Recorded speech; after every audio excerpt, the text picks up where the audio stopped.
أشهد أن لا إله إلا الله وحده لا شريك له وأشهد أن محمدا عبده ورسوله الذي لا نبي بعده أما بعد قال الله تعالى في القرآن الكريم أعوذ بالله من الشيطان الرجيم يا أيها الذين آمنوا اتقوا الله وتنظر نفس ما قدمت لغد واتقوا الله إن الله خبير بما تعملون أوصيكم وإياي بتقوى الله فقد فاز المتقون الله أكبر الله أكبر walillahil hamd. Aidin dan aidat yang dimuliakan oleh Allah Subhanahu wa Ta'ala. Pada hari ini adalah 1 Syawal 1440 Hijriah. Kita sambut kedatangannya sesuai dengan sunnah Rasulullah Sallallahu Alaihi Wasallam dengan takbir, tahmid, tashiran, mudawabi'an, dengan rasa syukur dan sikap rendah diri kepada Allah Al-Ahad, Maha Pencipta, lagi Maha Pengasih, demikian juga Maha Penyayang. Allahu Akbar, Allahu Akbar, walillahil hamd. Bulan Ramadan tahun 1440 Hijriah yang merupakan bulan yang agung, bulan yang penuh barokah, bulan magfirah, bulan rahmat, bulan syahrul zihad, yaitu bulan perjuangan, juga syahrul istiqlal, yaitu Allah memberikan kemerdekaan di bulan Ramadan. Pada saat ini telah berpisah meninggalkan kita untuk selama-lamanya dan tidak akan terulang kembali di dalam kehidupan. Dia selalu datang dan ia selalu pergi dari kehidupan kita. Ketika kita datang di bulan Ramadan, kita menyambut nanjakan marhaban, ahlan wa sahlan ya Ramadan, dengan rasa syukur dan penuh kegembiraan. Namun sebaliknya, kepergian Ramadan kita lepas dengan berbagai rasa pilu dan kesedihan, karena kita meyakini di bulan Ramadan setiap hamba Allah berdoa selalu diijabah oleh Allah Subhanahu wa Ta'ala. Di bulan Ramadan, ketika hamba Allah bertaubat, memohon ampunan, maka Allah mengampuninya. Di bulan Ramadan, jika hamba Allah beramal soleh, beramal yang baik, maka pahalanya dilipat gandakan. Hadirin dan hadirat yang berbahagia, kegembiraan pada saat ini, pada Idul Fitri ini, tiada lain sebagaimana yang dijanjikan oleh Rasulullah Sallallahu Alaihi Wasallam. Insya Allah kita akan meraih kemenangan dengan kembali kita kepada fitrah Allah, kembali kepada kesucian, di mana ketika kita lahir ke dunia ini tanpa noda dan tanpa dosa. Sebagaimana hadis Rasulullah Sallallahu Alaihi Wasallam yang diriwayatkan oleh Imam Muslim, ma min mauludin yuladu ala fitrah fa abawahu yuhawidanihi aw yunassiranihi aw yumajisanihi. Tidak semata-mata setiap bayi yang lahir ke dunia ini kecuali dalam keadaan fitrah. Perkembangan selanjutnya tergantung kepada orang tuanya, keluarganya, lingkungan masyarakatnya, lingkungan bangsa dan negaranya akan membentuk bayi itu apakah mau menjadi Yahudi, menjadi Nasrani, ataupun menjadi Majusi. Kemudian Kegembiraan kita pada saat ini diperbolehkannya kita makan dan minum seperti biasa pada hari-hari yang lain. Disunahkan kita memakai pakaian yang baru dari pakaian yang ada. Tetapi kegembiraan yang sangat tiada taranya, sebagaimana saya tadi sampaikan, kita kembali kepada fitrah Allah Subhanahu wa taala. Rasulullah sallallahu alaihi wasallam dalam hadis riwayat Imam Al-Bukhari, "Walladzi nafsi Muhammadun biyadihi la khulufu fami shaimi atyabu inallah min rihil miski lis-shaimi farhatani yafrahuhuma idza aftara fariha bi fitrihi wa idza laqiya rabbahu fariha bi shaumihi." Demi zat yang diri Muhammad berada di dalam kekuasaannya, bau mulut orang yang saum menurut Allah lebih wangi daripada minyak wangi. Bagi orang yang saum disediakan dua kebahagiaan. Kebahagiaan yang pertama ketika waktu berbuka lantaran santapan bukanya, dan kebahagiaan yang kedua adalah ketika nanti bertemu dengan Allah di yaumul akhir. Allahu Akbar, Allahu Akbar, walillahil hamd.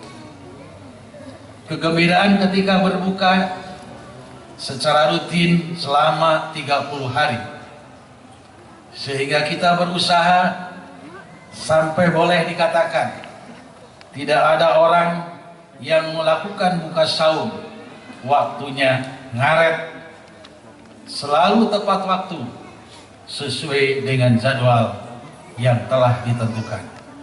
Ini menandakan betapa kita bergembiranya dan bersyukur kepada Allah Subhanahu wa taala.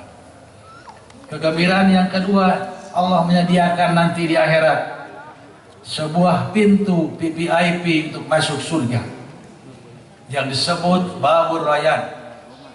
Setiap orang yang melakukan saum khususnya di bulan Ramadan, maka berhaklah masuk surga melalui pintu yang disebut pintu Ar-Rayyan. Allahu Akbar, Allahu Akbar, walillahil hamd. Hadirin dan hadirat rahimakumullah, setelah bulan suci Ramadan meninggalkan kita dan kita dibina di madrasah Ramadan untuk menjadi hamba-hamba Allah yang berilmu, untuk menjadi hamba-hamba Allah yang bersyukur, untuk menjadi hamba-hamba Allah yang berusaha agar sesuai dengan petunjuknya, menjadi hamba Allah yang bertakwa. Maka pada hari ini, kemudian hari ke depan yang disebut pasca Ramadan, marilah kita bertanya kepada diri kita masing-masing. Di dalam Al-Quran surat At-Takwir ayat 26 ada sebuah pertanyaan yang disampaikan oleh Allah Subhanahu wa taala kepada kita. Pertanyaan itu adalah pertanyaan yang singkat, padat, tapi memerlukan jawaban yang pasti. Dan pertanyaan itu adalah fa aina tadhhabun? Maka hendak kemana kamu pergi? Di dalam kehidupan kita ini, kita itu mau pergi kemana? Sudah barang tentu untuk menjawab pertanyaan tersebut bukan jawaban yang disampaikan secara lisan. Sebagaimana orang yang bertanya ketika kita akan mudik Lebaran Idul Fitri, hendak kemana Anda mudik? Maka jawabannya sudah pasti sesuai dengan alamat kampung masing-masing. Ini pun sebuah pertanyaan. Kita pun juga sama akan mudik, tapi kampung kita sama semuanya. adalah kampung akhirat. Kita akan mudik kepada Al-Khaliq Maha Pencipta. Kita akan mudik kepada pemilik langit dan bumi serta seisinya. Kita akan menghadap Allah Subhanahu wa ta'ala. Iwatu iman yang berbahagia, dari sebuah pertanyaan, fa'aina tadhabun, dah kemana kamu pergi, maka akan muncul juga pertanyaan-pertanyaan yang lain. Antara lain, dengan siapa kamu akan pergi, bekal apa yang kamu sudah siapkan, berapa lama kamu akan tinggal di sana, kemudian adakah orang yang dapat diminta pertolongan setelah nanti kita berada di hadapan Allah Subhanahu wa ta'ala. Untuk menjelaskan pertanyaan-pertanyaan tersebut, maka saya sampaikan beberapa ayat dari Al-Quran dan juga sebagian hadis-hadis Rasulullah SAW di dalam khutbah yang saat ini kami sampaikan. Yang pertama adalah sebagaimana tadi judul utama, hendak kemana kamu pergi, kita bisa lihat di dalam Al-Quran surat Al-Maidah ayat 48, fastabiqul khairat ilallahi marzi'ukum jami'ah fayunabi'ukum bima kuntum fihi takhtalifun. Maka berlomba-lombalah berbuat kebajikan, hanya kepada Allah lah kembali kamu semuanya, lalu diberitahukannya kepadamu apa yang telah kamu perselisihkan itu. Berdasarkan ayat ini jelas semua akan kembali kepada Allah Subhanahu wa ta'ala, sebagaimana di dalam ayat lain, inna lillahi wa inna ilaihi raji'un. Kita berasal dari Allah dan akan pulang atau kembali kepada Allah Subhanahu wa ta'ala. Kemudian di dalam surat As-Samsu, Allah memberikan ilham kepada hambanya, falhamaha fujuraha wa taqwaha qad aflaha man zakaha wa qad khaba man dasaha. Maka Allah mengilhamkan kepada jiwa itu jalan kefasikan dan ketakwaan. Sesungguhnya beruntunglah orang-orang yang mensucikan jiwa itu, dan sesungguhnya merugilah orang yang mengotorinya. Dengan kata lain, untuk kembali kepada Allah, pertama, mari kita berlomba-lomba beramal soleh.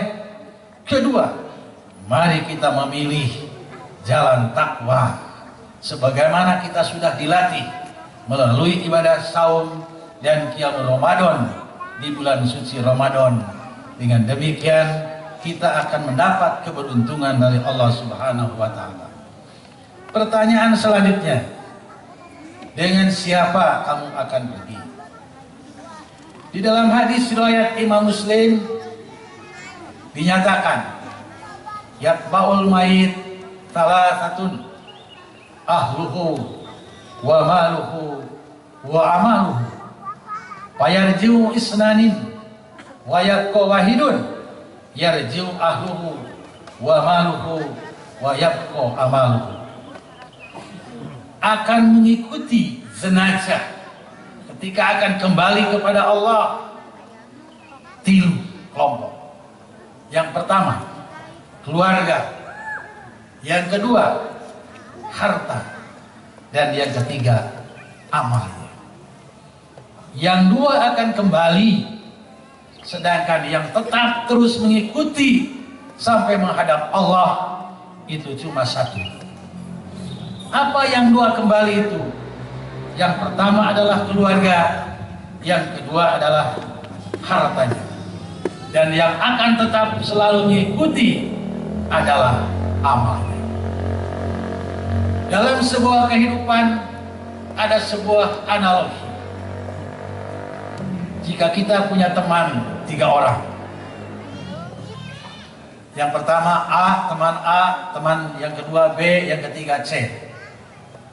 Di dalam kenyataan kehidupan, kita selalu menaruh perhatian yang sangat besar kepada teman A. Demikian juga kepada teman B. Tetapi kepada sahabat yang C kita kurang peduli. Walaupun memberikan sesuatu, itulah barang-barang bekas atau barang-barang yang sisa, ya, yang boleh dikatakan masih layak pakai. Suatu saat orang tersebut punya urusan di pengadilan. Kemudian orang tersebut meminta bantuan agar membantu urusan di pengadilan.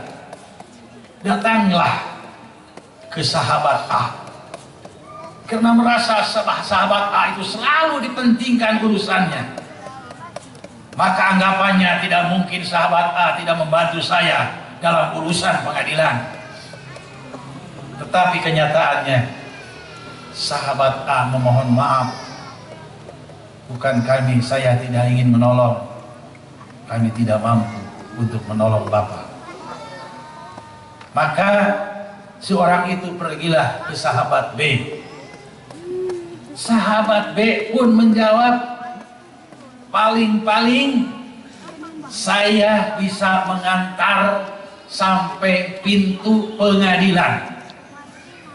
Urusan di depan pengadilan adalah urusan Bapak. Saya tidak punya kesanggupan. Itu sahabat B. Kemudian dia bingung. Mau ke sahabat C, dia malu. Karena merasa memberikan sesuatu itu adalah barang sisa, kurang perhatian, kurang peduli. Tapi daripada tidak ada yang membantu, dengan rasa terpaksa dan malu, datanglah ia kepada sahabat C. Permintaannya disampaikan. Kemudian sahabat C menjawab, insya Allah Pak, saya akan menemani Bapak sampai saya ingin masuk ke pengadilan. Urusan di pengadilan, insya Allah semampu saya akan membantu. Siapakah sahabat A? Sahabat A adalah harta. Kita kan perhatian terhadap harta sangat besar, terhadap kedudukan, terhadap jabatan sangat menginginkan. Perhatian sangat besar. Kata orang sudah tisuk cedur nebikin kasare jeder. Ngabelan harta, hulu dijen suku, suku dijen hulu.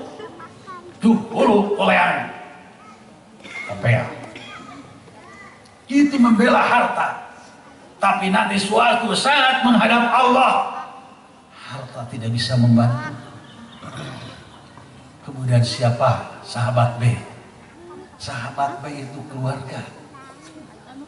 Keluarga itu hanya bisa mengantarkan sampai pintu pengadilan.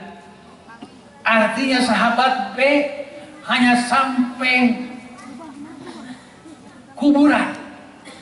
Mengantarkan sampai kuburan. Setelah itu tidak bisa ikut.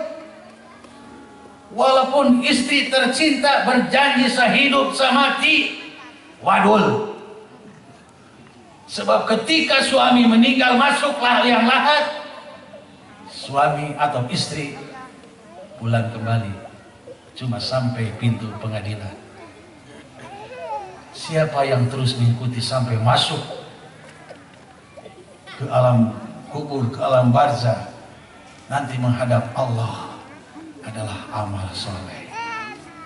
Agama yang akan menolong. Itulah wasilah dari Allah Subhanahu wa ta'ala. Maka dengan demikian, pasca Idul Fitri ini jangan menganggap sepele terhadap agama, terhadap amal soleh. Jangan terlalu berlebih-lebihan terhadap harta. Walaupun ada hadis palsu mengatakan likuli syai'in bil pulus mulus ma bil pulus manfus. Segala urusan harus dengan pulus. Dengan pulus urusan menjadi mulus. Tidak ada pulus urusan menjadi manfus. Allahu Akbar, Allahu Akbar, walillahil hamd. Kemudian bekal apa yang telah kamu persiapkan? Di dalam surat Al-Baqarah ayat 197 Allah memerintahkan wa tazawwadu fa inna khairuz zadi taqwa wattaquni ya ulil albab. Adalah kamu mempersiapkan bekal, dan sebaik-baiknya bekal adalah takwa. Kemudian diwujudkan sebagaimana tadi yang saya sampaikan, yang akan mengikuti menghadap Allah adalah amal soleh yang dilandasi dengan tauhid, dan itulah bekal yang harus dipersiapkan. Sebab orang yang mudik pulang kampung pun itu selalu mempersiapkan bekal. Kemudian di dalam surat Kahfi ayat 110, kana yarju liqa'a rabbih falyamal amalan sholihan wala yusrik bi ibadati rabbih ahda. Barang siapa yang mengharap berjumpa dengan Tuhannya, maka hendaklah ia mengerjakan amal yang soleh, dan janganlah ia mempersekutukan seorang pun dalam beribadah kepada Allah. Beramal soleh dilandasi dengan tauhid kepada Allah. Hadirin dan hadirat yang berbahagia, di zaman Rasul ada seorang sahabat yang bertanya kepada Rasulullah SAW sebuah pertanyaan yang tidak diduga-duga muncul pada waktu itu, yaitu sebuah pertanyaan, ya Rasulullah, mata saat, kapan kiamat? Nabi menjawab, tapi jawabannya bukan tentang waktu, tetapi dia menjawab dalam sebuah pertanyaan juga, ma'adattalah. Kamu bertanya tentang kapan kiamat, sudah punya bekal apa? Maka seorang sahabat pun istakana, tercengang terhadap jawaban Rasul. Diam sejenak. Kemudian Rasulullah meneruskan,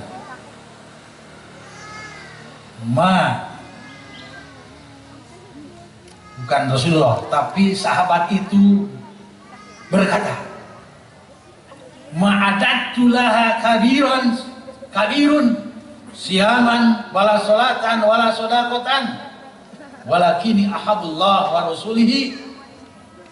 Kata seorang sahabat yang ditanyakan sudah punya bekal apa? Ya Rasulullah, saya tidak punya bekal yang cukup dari ibadah saum, dari ibadah sholat, dari sedekah. Akan tetapi saya mencintai Allah dan Rasul. Itulah bekal yang utama itu, mencintai Allah dan Rasul. Kemudian Rasulullah menyatakan, anta ma'a man ahbabta. Kamu nanti di akhirat ketika bertemu dengan Allah akan bersama-sama dengan orang yang engkau cintai selama hidup di dunia. Kalau engkau mencintai Allah dan Rasul, mencintai Rasul, insya Allah nanti di akhirat bersama Rasul. Jika engkau mencintai orang-orang yang soleh, mencintai para ulama, insya Allah di akhirat akan bersama dengan orang-orang soleh dan para ulama. Sebaliknya, jika engkau selama hidup di dunia itu bersama dengan orang-orang baragazul, orang sombong, orang tukang bobok, tukang tarok, maka nanti pun di akhirat kamu akan bersama-sama mereka. Oleh karena itu, bekal yang akan dibawa, kita jangan salah pilih mencari sahabat setia di dalam kehidupan ini. Allahu Akbar walillahil hamd. Nanti kita di akhirat akan berapa lama tinggal? Kalau memperhatikan surat Al-A'raf, itu adalah hum fiha khalidun. Baik penduduk surga ataupun penduduk neraka, semuanya di akhirat adalah selama-lamanya. Tidak ada batas waktu.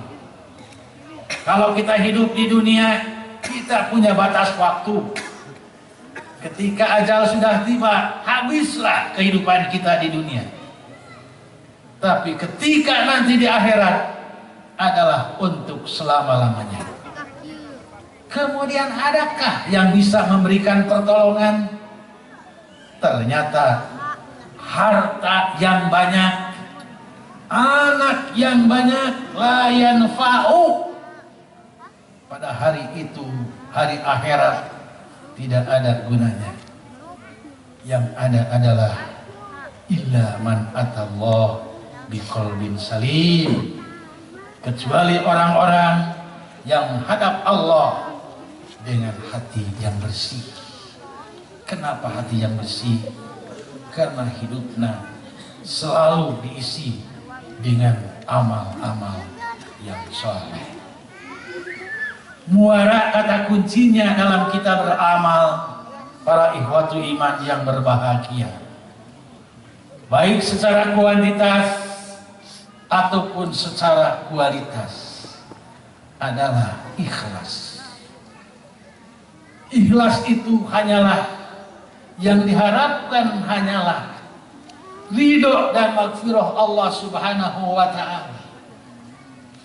Sebagaimana firman Allah di dalam surat Al-Baqarah, "Wa ma umiru illa liya'budullah mukhlishina lahuddin hunafa'a wa yuqimus salata wa yutuz zakah wa dzalika dinul qayyimah."